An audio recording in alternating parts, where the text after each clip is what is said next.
Welcome to the Personal Tanya. Today is the fifth day of Shvat, and we're starting chapter 20 in the Tanya.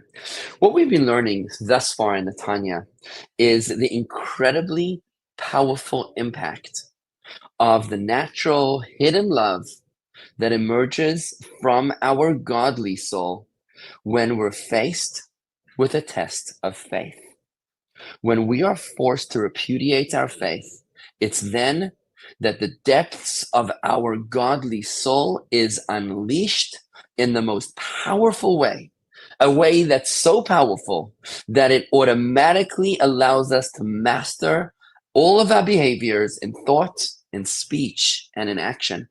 The problem is that power of the hidden love only comes to the fore when we're faced with a test of faith. What the Tanya is out to do today, in the next 2-3 chapters really, is to weaponize this consciousness by allowing us to reinterpret all sins, large and small, as idolatrous. Because if we were able to see any sin, even the tiniest sin, as an act of idolatry, as a test of faith, then we would be able to unleash the hidden love every single time we're faced with a choice.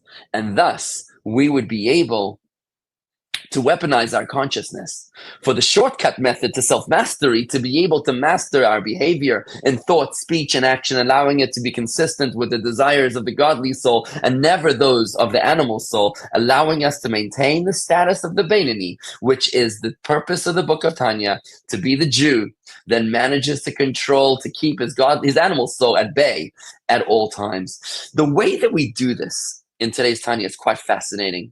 It's based on the fact that we know that when God gave the Torah to the Jewish people 3,337 years ago, in the year 2448, since the creation of the world, God gave the 10 commandments to the Jewish people at Mount Sinai, but only the first 2 commandments were heard directly from God.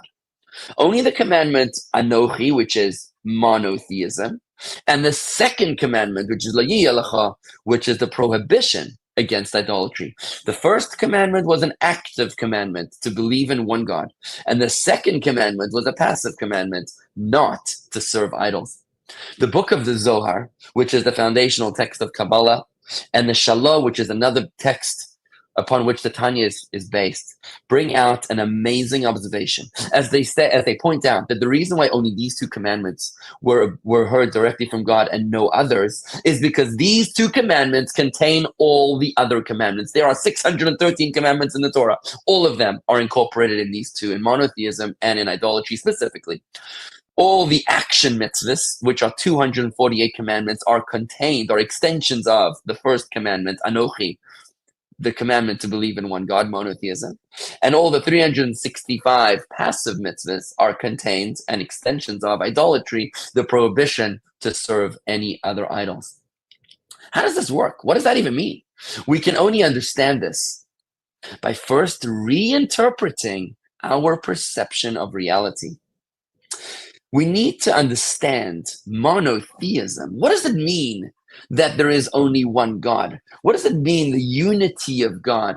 Chassidus Tanya teaches us that to believe in one God does not mean that there is only one God. That's obvious that there is only one God. The novelty of the commandment of the first commandment of the 10 commandments, the novelty of the belief in one God being a mitzvah is not that there's only one God, but that there is only one being in existence. Nothing else exists other than God. There is no world. There is no creation other than God. Only God exists. Not that God is the only God, but that God is the only being in existence. Now, the reason for this is a very profound and beautiful meditation, which is a very profoundly deep idea developed in the second part of the book of Tanya, which is the gates of unity and faith. But it's contained in miniature form in chapter 20 and 21 of Tanya, of the first part as well. It's what I call the doctrine of perpetual creation. You see, Tanya, based on the Torah, tells us that God didn't just create the world 5,785 years ago and then call it a day. No, God is involved in creating the world perpetually at every single moment in time. It's not that God could have created the world and then just gone to do something else, but rather that God needs to consistently create the world at every single moment in time. Just like a television screen. If your television screen is connected to the power, you'll have the visual on the screen. But the moment you pull the plug, there is no power and the screen goes dark. Such is the world. That only as long as electricity is flowing from God into the interface, which is this world, are we able to see the world. But the moment that God stops flowing energy, creative energy, perpetual creation into the world, then it simply ceases to exist. Based upon this doctrine of perpetual creation, it turns out that there's a cause and the effect. The cause is God, and the effect is the world the way we know it. But essentially, because the cause is creating the effect at every moment in time, because the world is constantly being created at every single moment in time. Therefore, only the cause is fundamental, and the effect is merely tangential, because the effect is entirely dependent upon the cause. And this is how we're starting to build our redefining our perception of reality. Instead of saying that there is a world and I'm not sure if there's a God, we're flipping it over. We're saying there's a God. The only thing that exists is the cause. The question is now, is there an effect? And this is the meditation that we Jews think about every time we say Shema Yisrael. Shema Yisrael is the fundamental prayer of our faith. The declaration, Hear O Israel, the Lord is our God, the Lord is one. We're not saying that there's only one God. We're saying that there's only one being in existence. Everything else is tangential to the existence of God.